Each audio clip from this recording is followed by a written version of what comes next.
Communication and thinking problem on parallel and perpendicular lines, T11. So we'll solve T11 and then you need to follow the steps and solve T12 yourself. T11 is line joining points A and B is perpendicular to line y equals to 3x minus 5. Find the coordinates of point A. Is this point unique or can it have many different values? Explain. So here in earlier examples in coordinate, one of the coordinates of point A was given to you. Now we have given both as variables, right? So both can change. So this question is very different from what we did up to now. So let's try to think about it and then do it. Now it says line joining these 2 points is perpendicular to that line.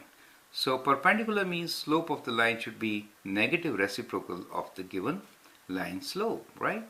So what is the slope of the given line? So first step is find the slope, right? So find the slope. So to find the slope, let's write down the equation of the line, which is y equals to 3x minus 5. The slope is equals to 3. So what should be the slope of perpendicular line? So now we need to find slope of perpendicular line, which is, I'm writing like m perpendicular. Slope of perpendicular line should be negative reciprocal, right? So negative reciprocal of 3 is minus 1 over 3. So that should be the slope of perpendicular line, which is joining A and B, correct? Now, let's see in general what is the slope of line joining A and B. So slope of line which is also perpendicular to this is y2 minus y1 over x2 minus x1. Now here what is y2 and what is y1? So let's say this is my x2 y2 and that is my x1 y1. Okay, now that is x1 and that is y1. Okay, let's sub it in and figure out how much do we get. So y2 is 4, so we got 4 minus b equals to 6 minus a. 6 minus a. Now that is the slope of perpendicular line. But we know that this slope should be equal to minus 1 over 3. We know this should be equal to minus 1 over 3. Let's write here minus 1 over 3. That means the ratio of 4 minus b divided by 6 minus a should be minus 1 over 3.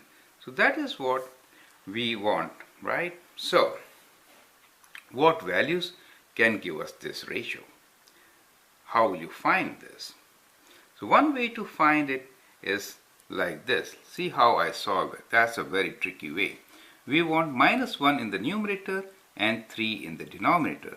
So we can write this as 4 minus b equals to minus 1 and 6 minus a equals to 3. Then we'll get minus 1 over 3, correct? That is what we want. So let's solve for b here.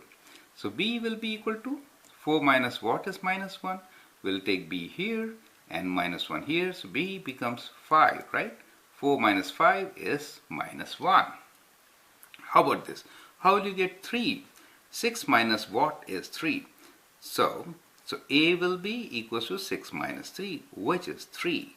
So a equals to 3. Do you see that? 6 minus 3 is a. So we get one set of answers. Correct? So that is what we get as the first set of answers. Now the question is this point unique or can we have many values? So that is what you have to think and answer.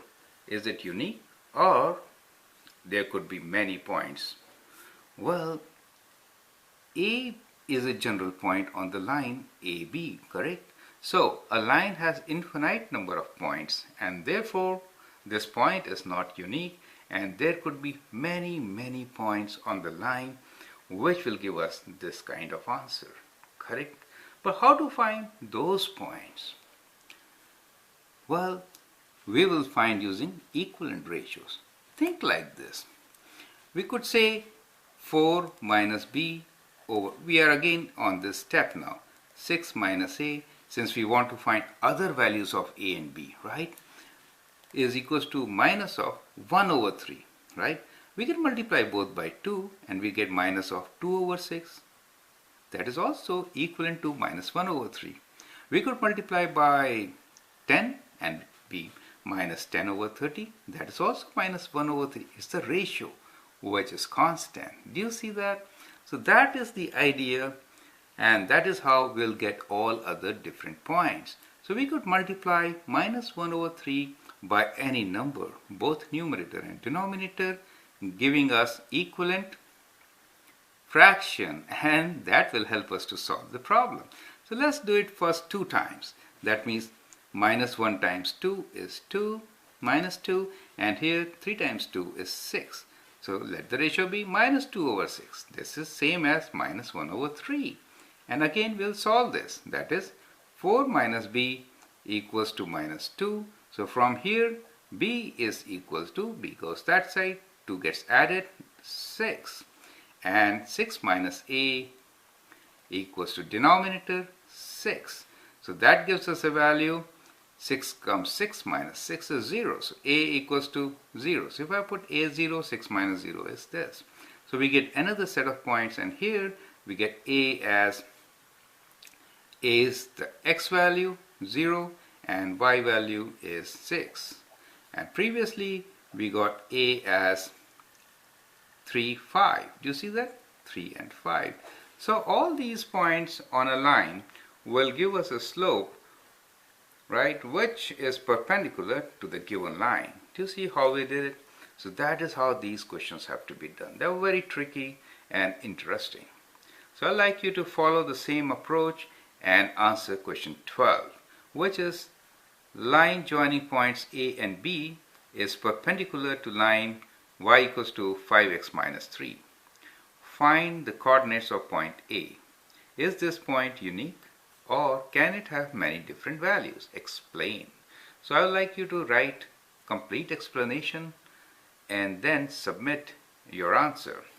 So point A here is a comma b, and b is 1 minus 3.